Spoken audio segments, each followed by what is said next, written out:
everyone! Welcome to Home Cooking with Liz. So yan, isi-share ko po sa inyo nang walang sikreto, nang walang bawas. I will tell you everything para happy tayong lahat. First thing first po ay gagawin po natin is i-preheat po ng ating oven for 350 Fahrenheit.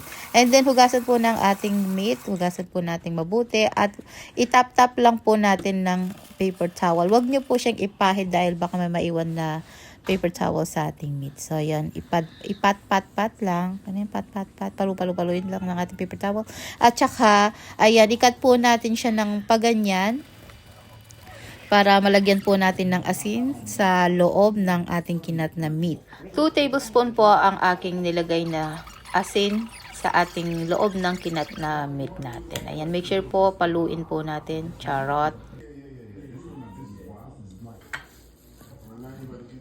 At yan, make sure na lalagyan po natin ng asin yung meat, yung inside the cut. And put some garlic. 4 cloves yata yun. At saka isang large na onion. Tapos meron din po tayong green onion. Inuna po natin yung green onion at saka garlic para hindi po sila matapon pag binalagtad natin yan. At yan, no? At yan, lagyan natin yung mga herbs na gusto natin para mas malasa ang ating lechon. At yun nga po, yung first na try ko po dito, sabi nila nilagyan ko daw ng toyo. Ang kinalabasan po ay parang nag-dry yung ating meat sa loob. Pero ito, salt lang ang ginamit ko, tsaka yung herbs.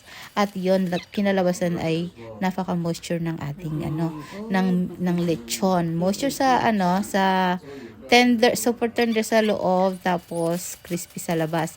At yan nga, hindi ko siya masyadong inigpitan yung pagkatali para pag naluto ng 1 oras, yung nag-e-expand po yung ano po yun?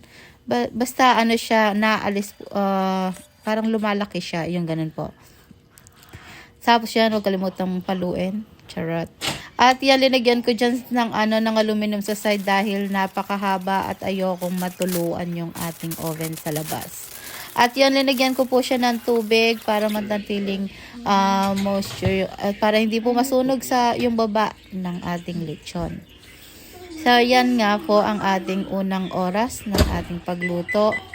Ayan po ang kinalabasan ng 1 oras. O diba, yung wrinkles kanina na ngayon naging bata ng kanyang itsura. O diba, nagpa-botox lang ang ating lechon.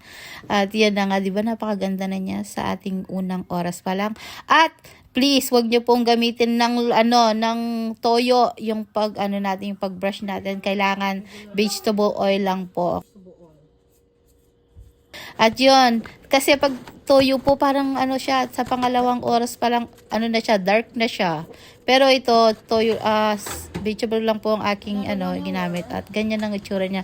Apakaganda pa rin, di ba? At wag pong kalimutan iikot para maprito din yung isang side din. Para pantay-pantay ba? Yan. Every hour po ay natin siya, ibabrush po natin ng vegetable oil. At dito sa second hour po nito, wala na po yung tubig. Na siya, nag-oil. So, ang ginamit nating oil, yung taba ng ating ng ating baboy. Yan, yun yung pinag-brush natin sa ating pangalawa. O, diba, pa rin siya, brown pa rin siya. Hindi siya yung dark dahil hindi nga toyo ang ating ginamit. So, yan. Keep going. Same processing po, iikot natin, i-brush po natin ng oil. Huwag na po natin dagdagan ng tubig yung ating sa baba. Ayan, ikot-ikot. Ikot-ikot lang. Ikot, i-brush lang. Ganun. So, ayan, yung po yan, 4 na oras ko na po siyang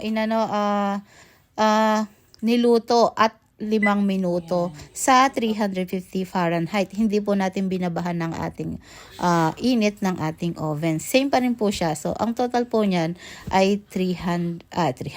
Total po ng pagluto is 4 na oras at saka 5 minuto. Ayan, ang sakit mag-English.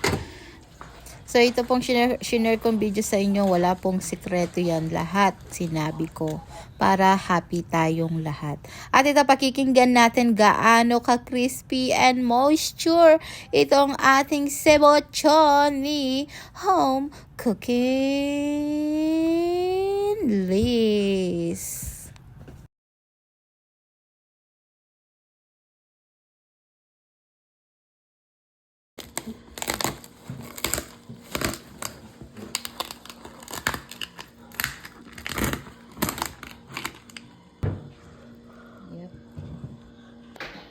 skin niya. Ayan, no.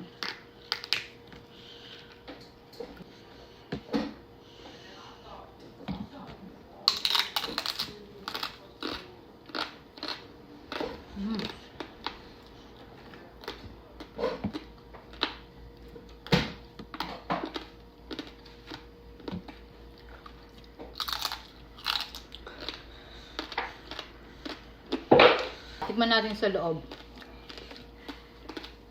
Nang walang sauce.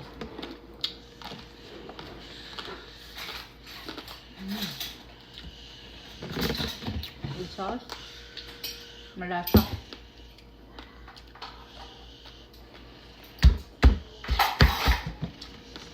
Kain na.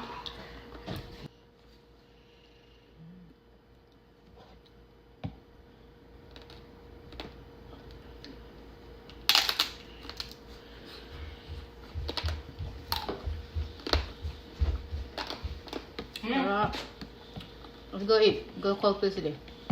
Promise po, ang moisture po niya sa loob, tapos ang crispy niya sa labas.